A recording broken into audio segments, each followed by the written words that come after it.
Hello and welcome to today's Mind Your Career webinar program. My name is Sam Constance and I work with the Alumni Career Development team here at the University of Chicago in Hyde Park.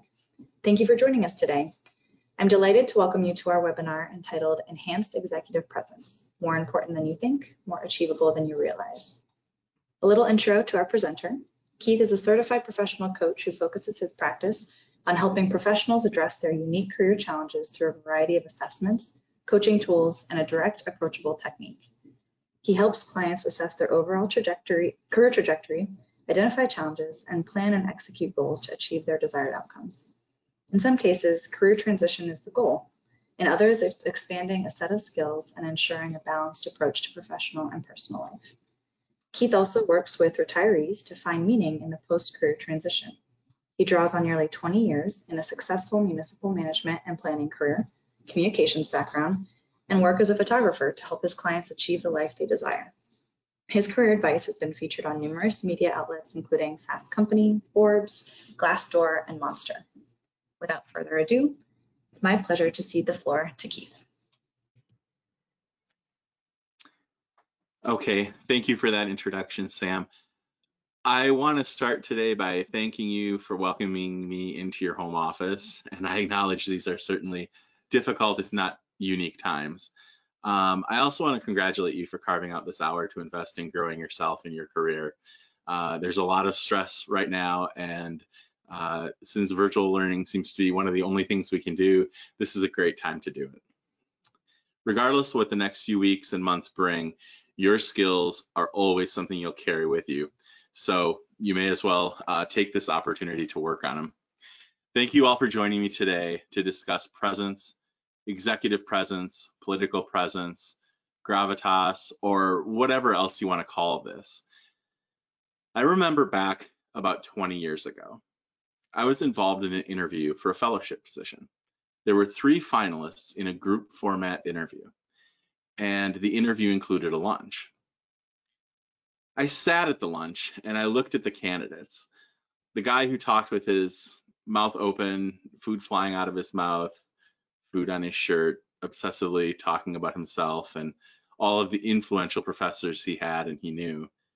Another candidate sat quietly, books stacked up, spoke to and spoken to, but didn't engage, and seemed less than confident of her place in the interview. And a third candidate who comfortably discussed the questions at hand, was careful not to be distracting, and wasn't distracting at lunch and spoke confidently and excitedly about the opportunity. It was almost a perfect skit setting up an executive presence webinar. There's more to the story, but I'll come back to that a bit later. The reality is that whether you're an attorney, a doctor, an engineer, a business owner, a sales professional, flight attendant, in the hospitality field, especially now, public speaker, Uber driver, public service employee, higher education employee, or student, executive presence affects how people perceive your value and what you add to any situation. Beyond that, it plays a significant role in your ability to communicate effectively, to persuade others, and it's a key component in your leadership ability. It really is that critical of a skill.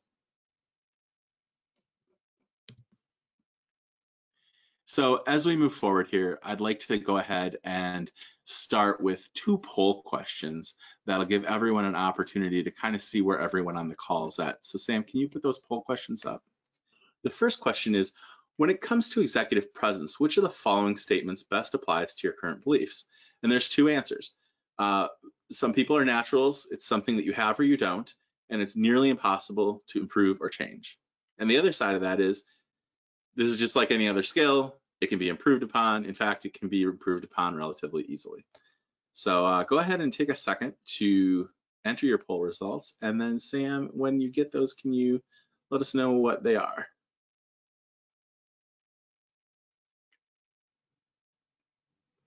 All right, Keith, it looks like 96% of our attendees have said that it's like any skill, it can be improved. And only 4% think that you have it or you don't, and it's nearly impossible to change. That's amazing. That says something about this audience. You're really willing and open to trying new things and improving your skills. Most of the time when I present, the hands that get raised or the poll that gets taken indicate that most people think it's something you're just stuck with. It's what you have or you don't have. But that willingness to engage and figure out if there's ways you can improve is fantastic. So let's put up the second poll, and that is the question, how would you rank your current executive presence? And I just have a scale. Fantastic, I'm a leader, I know it, I'm good at it. Solid, I wish I could show up better. Or what is executive presence? So if you can go ahead and click your poll answer, hit submit, and Sam, when you get those in, we can run over the results.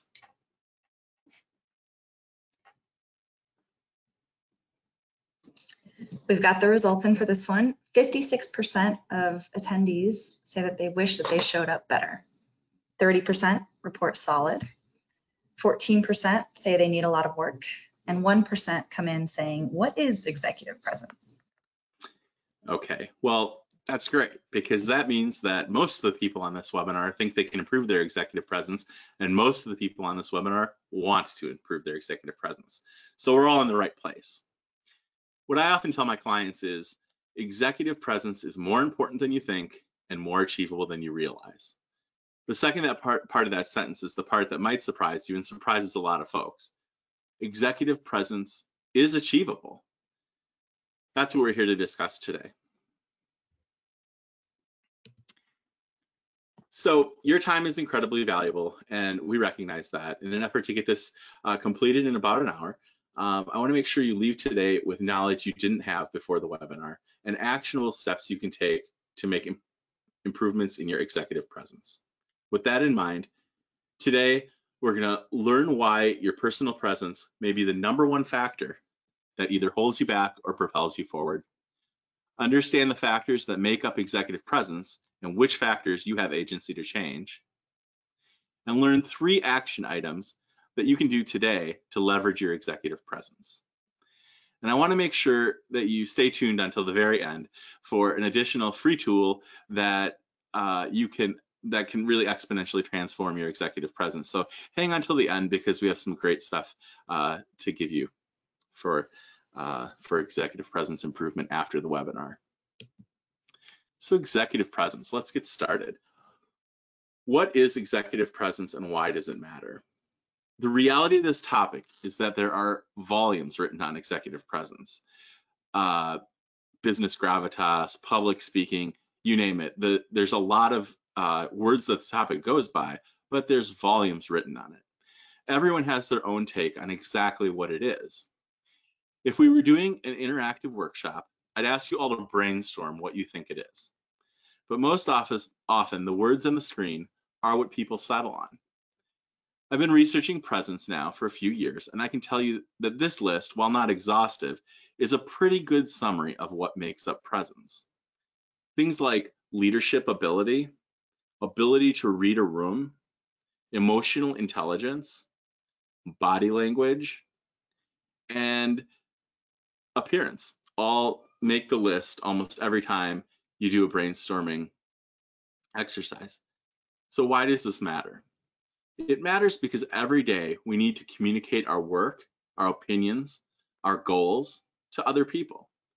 In many situations, whether volunteer, career-based, or in our own avocation, we're called upon to lead. The factors of executive presence overlap and collaboratively create your ability to be an effective leader. This is important stuff, and it's well worth your time and effort to make sure you can most effectively utilize your presence on a daily basis. I'm Keith Spiro. As Sam said, I work with Apochramatic. We're a firm that helps individuals, groups, and organizations find their focus and go further faster. I work with clients on their executive presence, their public speaking, goal achievement, and career transitions. My background is in city management, and I served in municipal government management position for almost 20 years before becoming a partner with Apochramatic.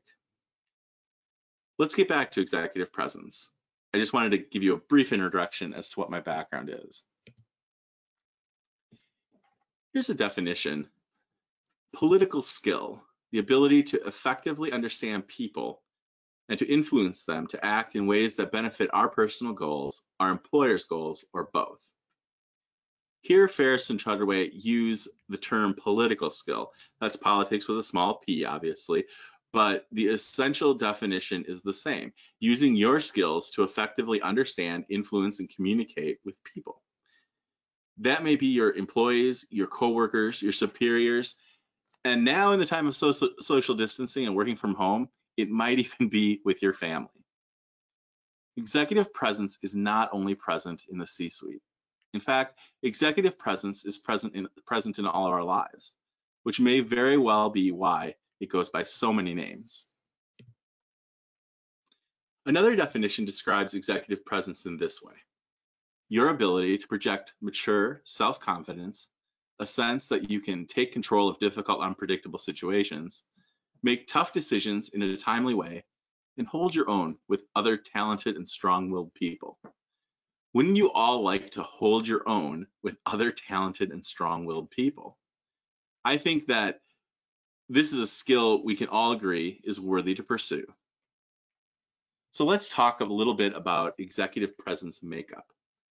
Contrary to what you might have heard or even believe, executive presence is really made up of three things: appearance, communication, and gravitas. Now, I'm not going to pretend that these are well-defined terms either. The point I'm making here is that appearance, or how you look, is typically only 5% of what we're talking about. So while dressing appropriately for job interviews and having appropriate hygiene and appearance and not having food on your shirt is important, what you wear and how you look isn't going to affect your ability to communicate and lead nearly as much as your skills in communication and gravitas. You have agency. The key here is that you have agency over all three of those factors: appearance, communication, and gravitas. You have the ability to change your executive presence.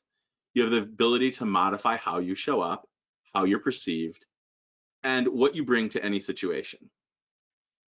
If you didn't, the point of this webinar would be far less valuable. But I want to bypass appearance today. I want to focus on communication and gravitas. So let's dive into exactly what these two terms mean.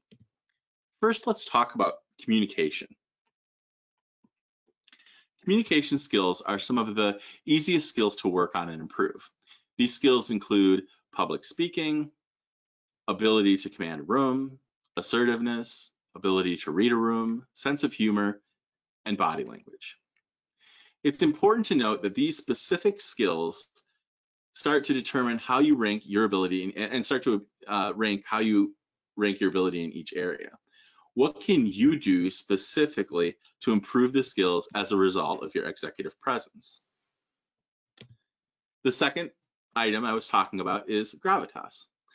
Some skills we generally associate with gravitas are confidence, decisiveness, integrity, emotional intelligence, reputation, vision, and charisma. While these are a bit more obtuse and indirect, these are all skills that can be worked, improved, and honed over time.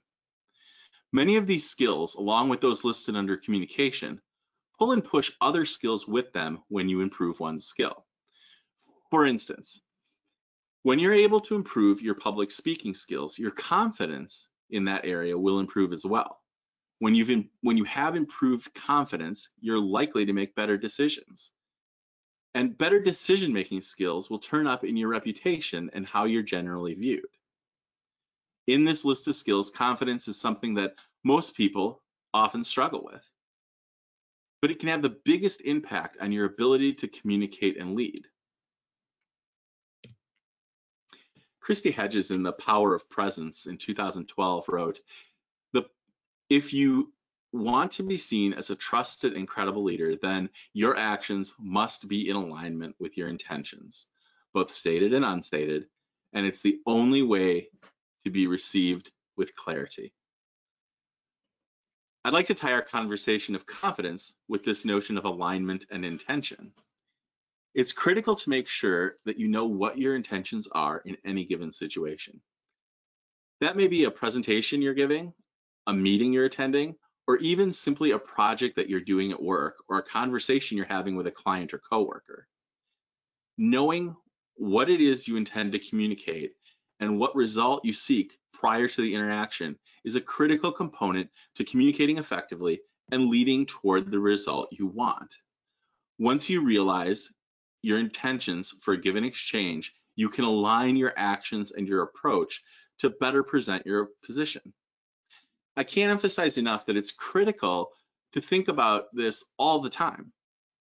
No interaction is too small to take a brief moment on the fly and consider your intention and align your approach accordingly.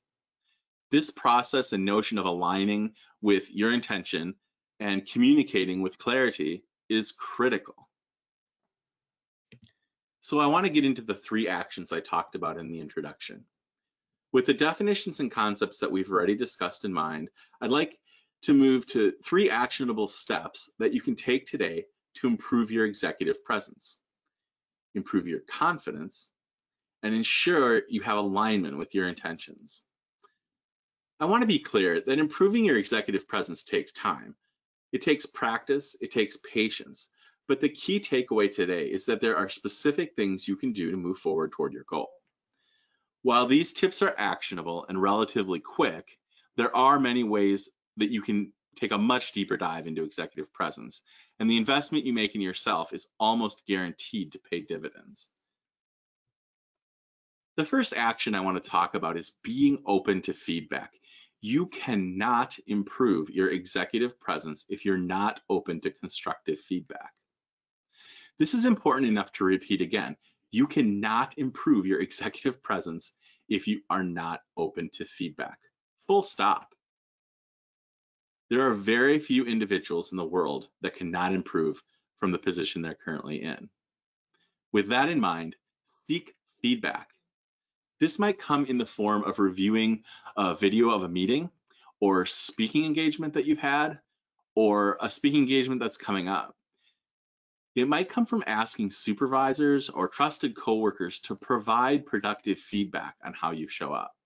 If you're someone who has trouble seeking quality feedback, you can visit our website at applecromatic.com for several free resources, free blog posts, and information on how to improve your ability to seek feedback. Sometimes it's just in how you word the question. If you just say, "How did I do?" most likely you're going to get, "You did fine." But if you ask, "What can I specifically improve next time?" you're going to get some sort of answer that's a feedback that can be an input that helps you. The key here is to listen to what others and your interactions are telling you. Feedback can come from yourself as well. Set situational intentions, then do an after action review on how you wanted the interaction to go. What actually happened? What could you have done differently, and how can you modify your actions in the future to get the results you want? The key here is to make sure that if you're a person that says, "My executive presence is fine, I've got great executive presence," that you take some time to check that thought. See where you can improve. Think about others' feedback. Think about critically giving yourself feedback and figure out where you can make improvements, because those improvements will exponentially help you. Without openness to feedback, it's unlikely you'll gain additional skill overall in executive presence. The second action is manage the way you're perceived. This is possibly the easiest to change, and it's the one thing that folks who are a bit more introverted can embrace in a much easier manner. Your presence includes everything you put out there that reflects on you. To that end, you need to make sure that your LinkedIn profile is consistent with your resume, your current career work, your current career goals. It needs to put your most professional foot forward with clarity. That might require updating your photo or even adding a professional background or a banner image on your LinkedIn profile. It shows you took the extra time to be as professional as you possibly can be. You want to make sure that there's no errors in your profile and that your profile adequately outlines your professional presence. So many times we see clients that haven't really updated their LinkedIn profile. They'll have no photo or a really old photo, no text showing their name, briefly describing what they do, no bio information, and inadequate information about their career history. To my point earlier about several of these executive presence factors being interrelated, updating your LinkedIn is a clear necessity when networking, searching for a job, or looking to serve on a board or launch a new professional initiative, as well as working on executive presence. So this is one of those actions you can take that will have ripple effects in other aspects of what you do. Managing your external perception goes beyond LinkedIn. Be sure to manage all aspects of your social media profiles and put forward the appropriate presence you're looking for. Some people separate audiences within various platforms. Some people curate their audiences based on which platform they're using. So LinkedIn is only professional contacts, Facebook is only personal contacts. Maybe Facebook is only for personal friends and not shared professionally.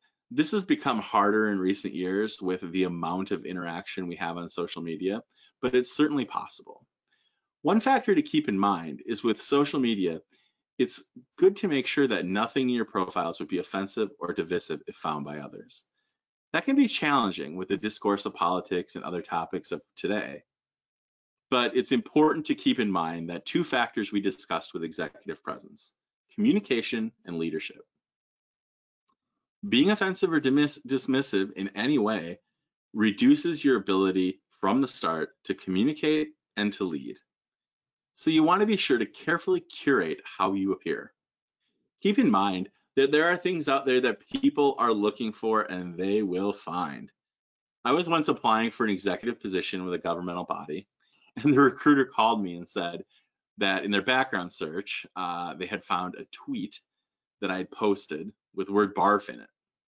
She suggested that was really aggressive and off-putting.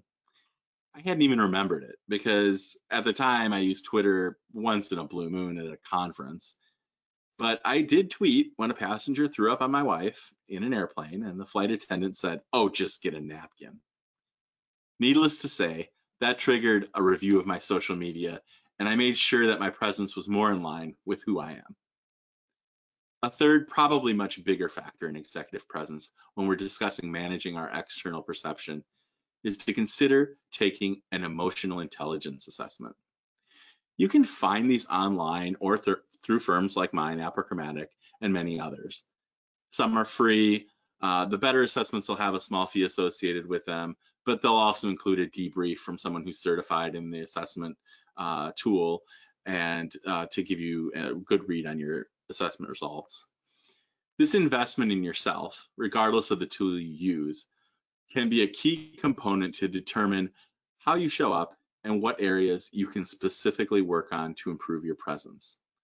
Unlike IQ, emotional intelligence can be improved upon with the properly implemented strategies.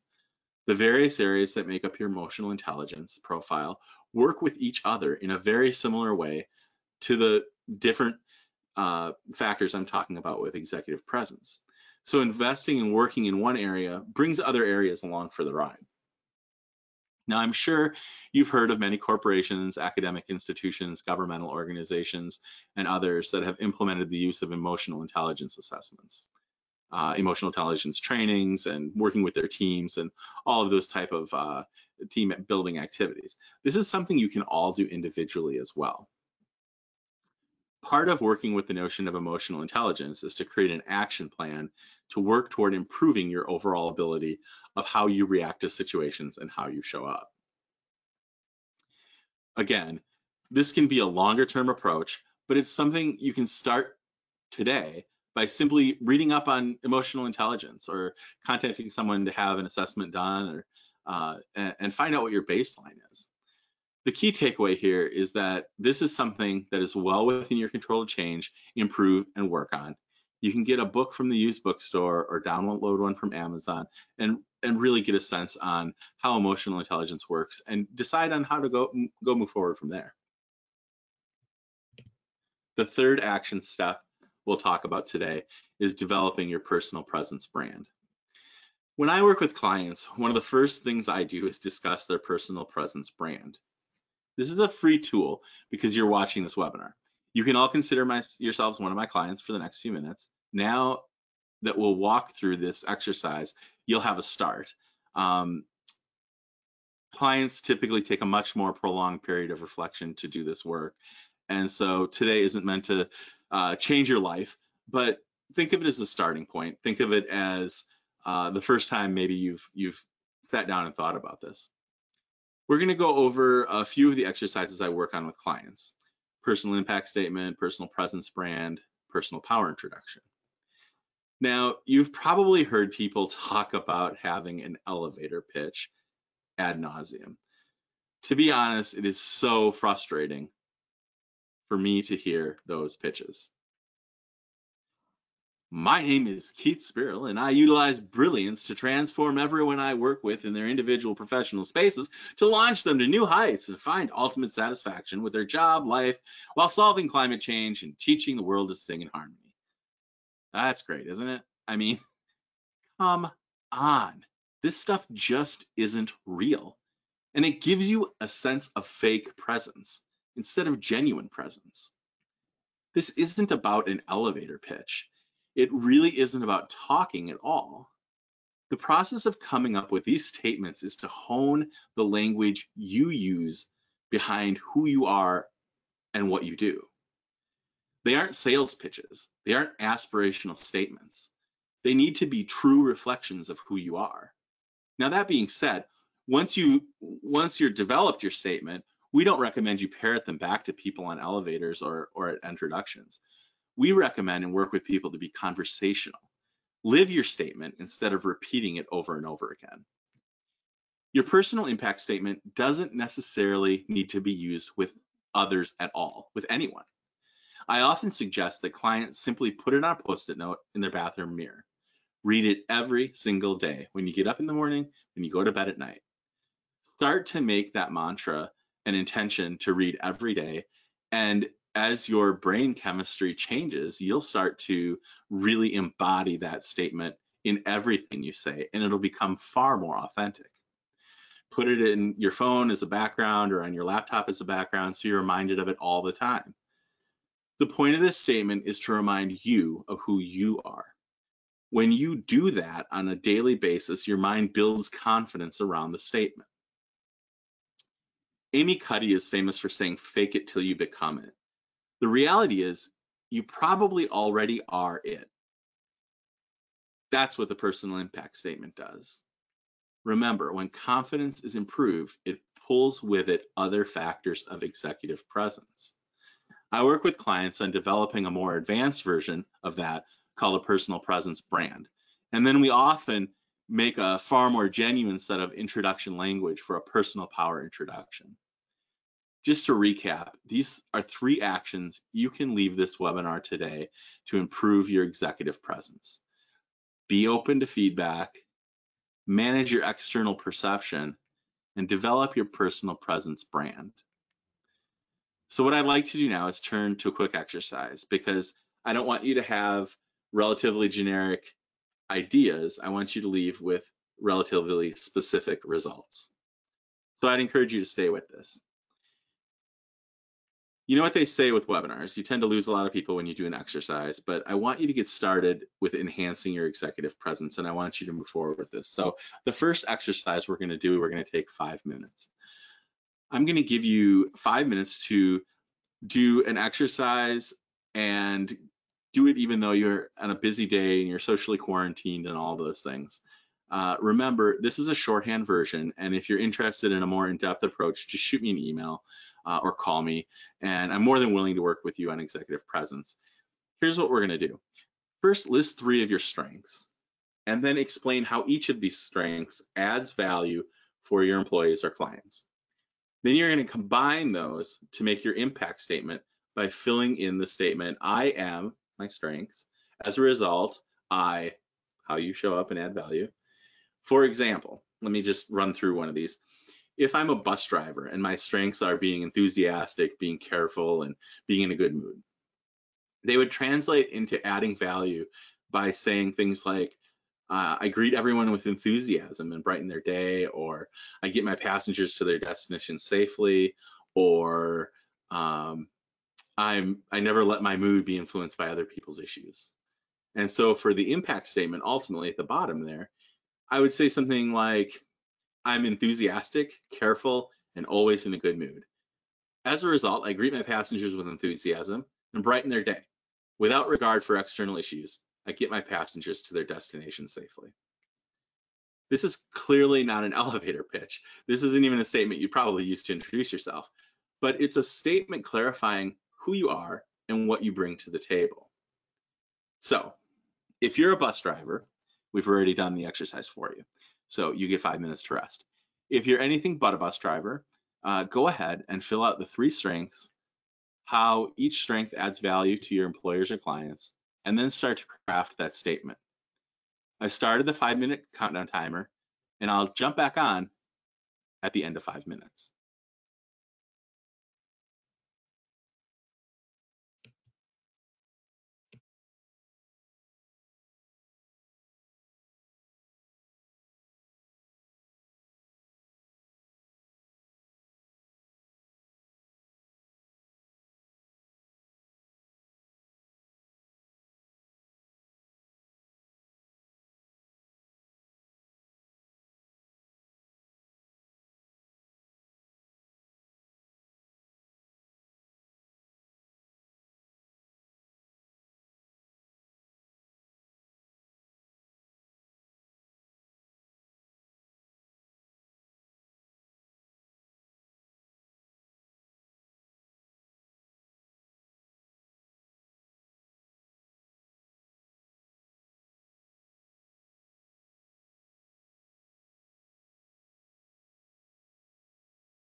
All right.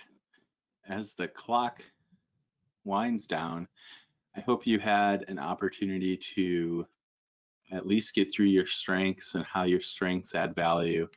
If you had questions on this exercise, feel free to ask them in the comment section, um, and we'll try to get to as many of those as possible. Um, I do want to say that if you found this difficult, or if you're not sure how your statement shakes out as far as being useful and using it as a daily mantra, please feel free to email it to me. My email is going to be on the last slide of the presentation.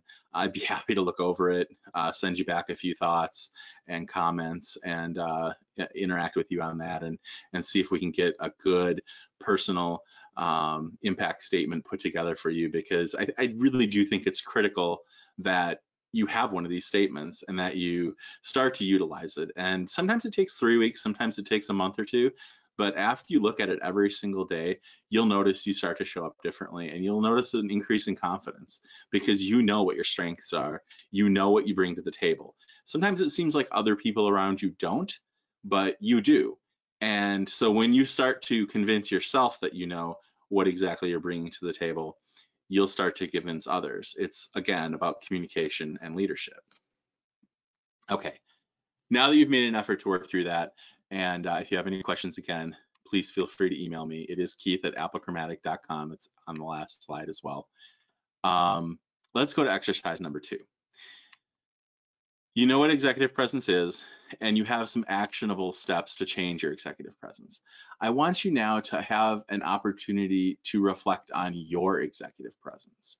So I've saved this till the end of the exercises because I really think it's important to not prejudge yourself, but go ahead and take a look at this and take 3 minutes to do this exercise.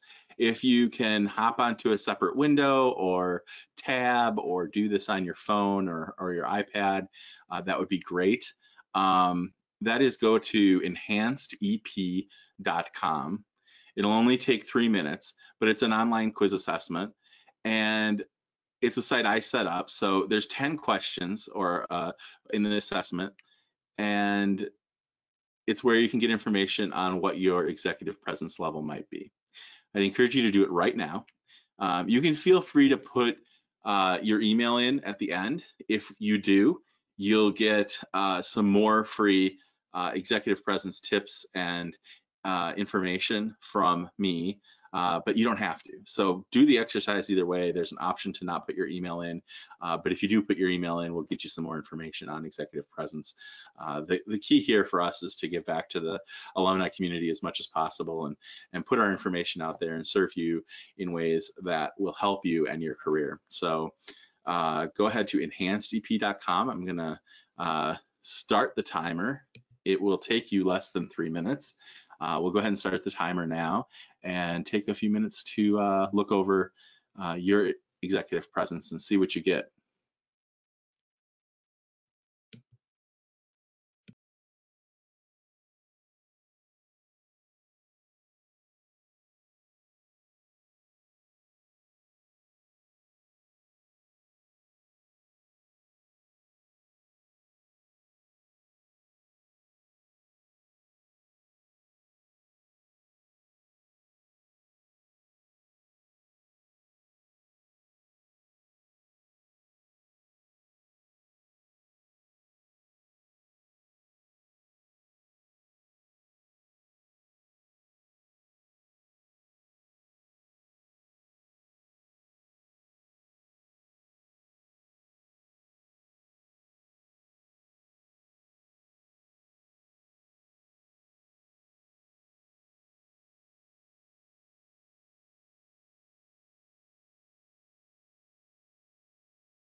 All right.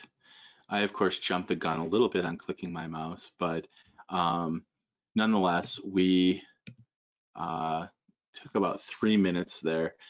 I'd encourage you to feel free to share with me the results you had via email, or just put some thought into how exactly your level of executive presence based on that quiz resonates with what you thought it might be.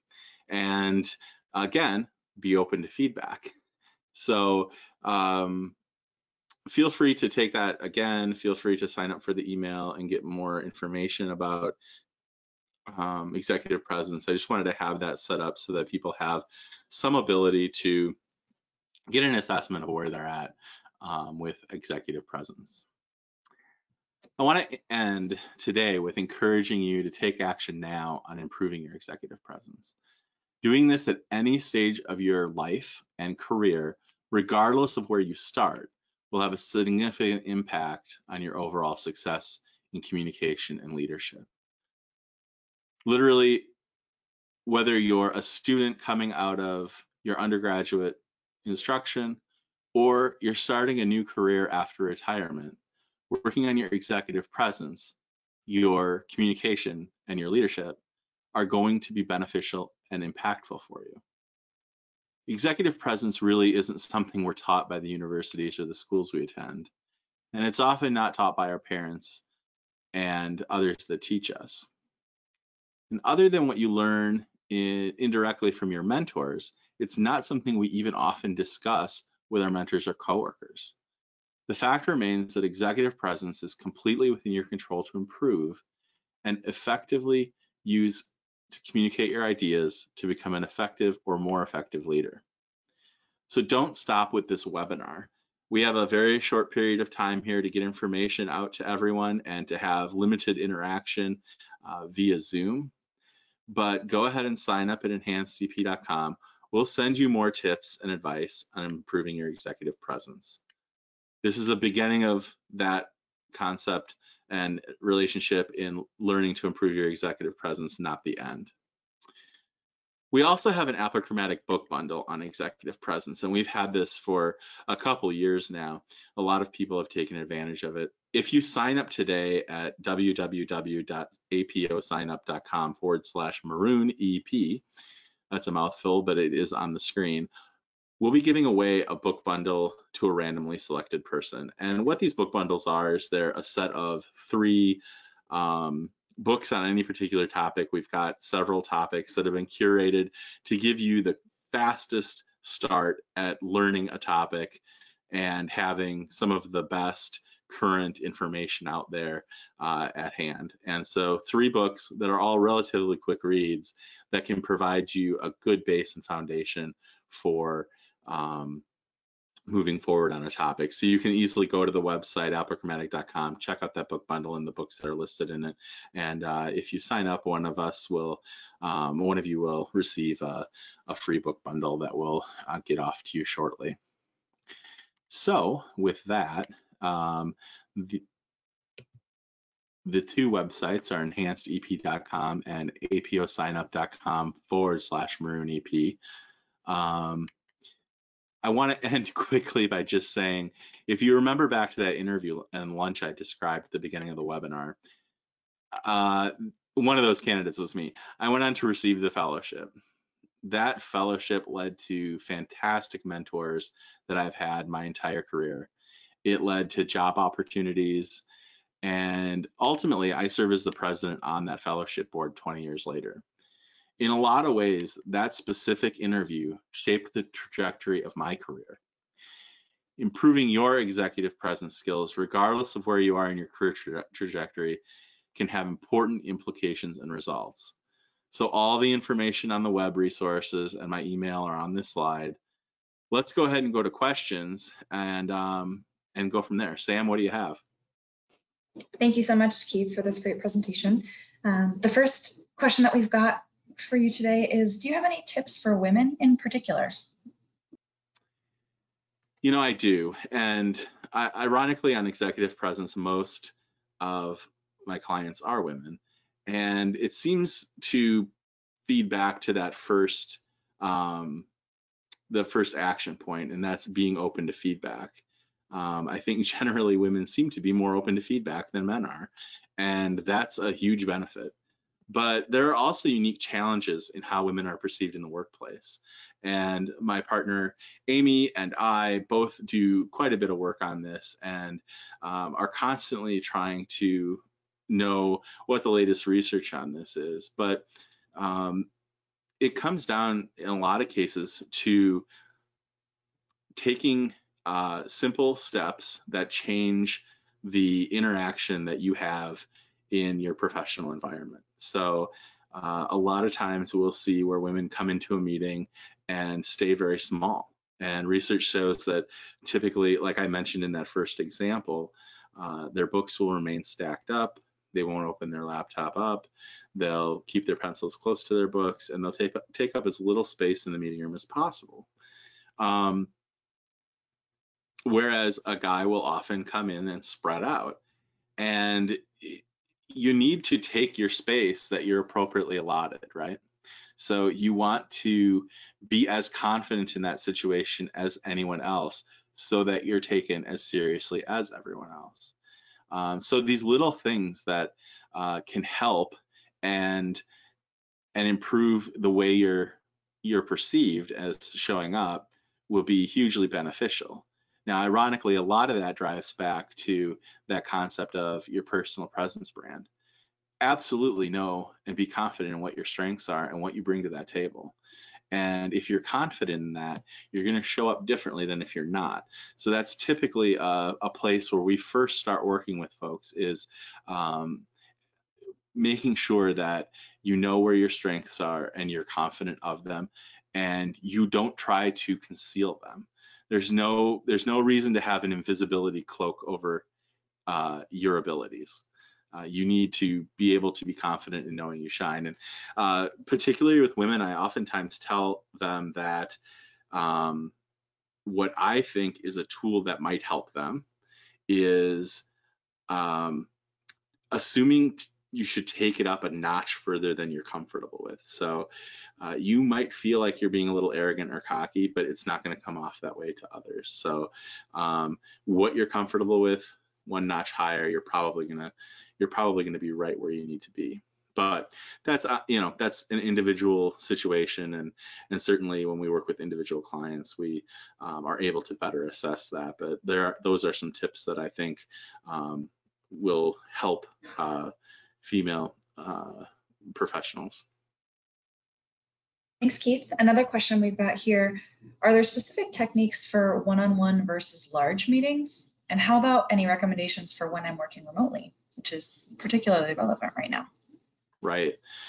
So I will certainly I'll start with the first question, and that's large groups versus individual meetings.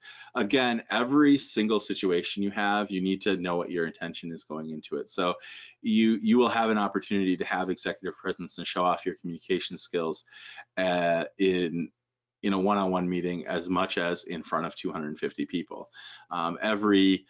Every time you interact is essentially a stage you're interacting on, regardless of the size of audience, right? So I think that while some of the details may change, the overarching concepts don't. So you still want to have an intention for what you want to communicate and what you want the result to be. And you want that structure when you go into that interaction. And that's the same if you're talking to one person or you're talking to 250 people. Now, if you're talking to one person, the body language and the level of comfort and the formality of the meeting are all going to have a much bigger effect than, and your relationship, frankly, with the person, a much bigger effect than if you're speaking to a large group. So there's that. I think remotely, and we're doing a lot of work with this right now with the COVID-19 crisis. A lot of people are working remotely for the first time. A lot of people are supervising remotely for the first time, and we're having a lot of discussions on the best way to do that. On another completely different track, people are seeking online socialization.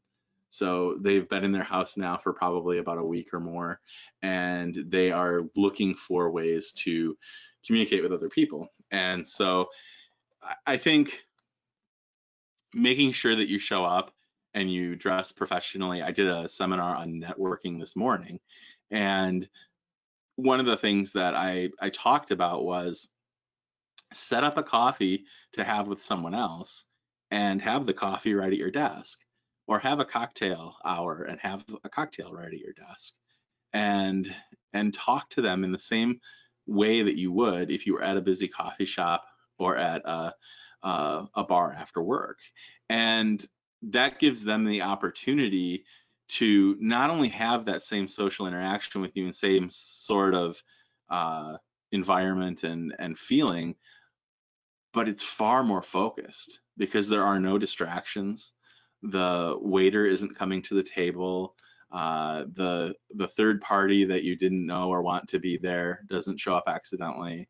You are focused on a one-on-one or three-person meeting on Zoom, and so take advantage of that and really make sure that you show up well. I think that it doesn't hurt in those formal situations, and again, judge the situation individually, but certainly making sure that you're dressed appropriately from for the intent of the meeting. Again, it comes down to setting those intentions and delivering that communication that way. So the communication leads to the leadership, and setting the intention is the start of that. The benefit now with working from home and Zoom is you can have shorts and tennis shoes on underneath your jacket and tie. So I think that probably helps answer that question a little bit. Thanks. Yeah, and I can say I've had a couple virtual coffees this week, and they have been delightful. It's great advice. Excellent. Excellent. Our last question that we've got here is, I like the comment made around the idea that it's never too late to improve in this area. I'm in my late 40s. I've had a series of job losses, and I'm just now regaining footing on a new path. Any suggestions for building confidence under these circumstances? Absolutely. This is the type of person and client situation we have all the time. The reality of life is a lot of people lose their job, a lot of people get fired, a lot of people get laid off, and oftentimes, in fact, the vast majority of the time, it's no fault of their own. Particularly in career transition work, we find that people aren't appropriately matched up with a job that fits their values. So when you and your values don't match the employer's values, there's going to be a tension there, and eventually that tension is going to create either you wanting to leave or them wanting you to leave, and that happens. And the problem is that when that happens, oftentimes you end up as the employee and on the receiving end of that losing a great deal of confidence in what you bring to the table.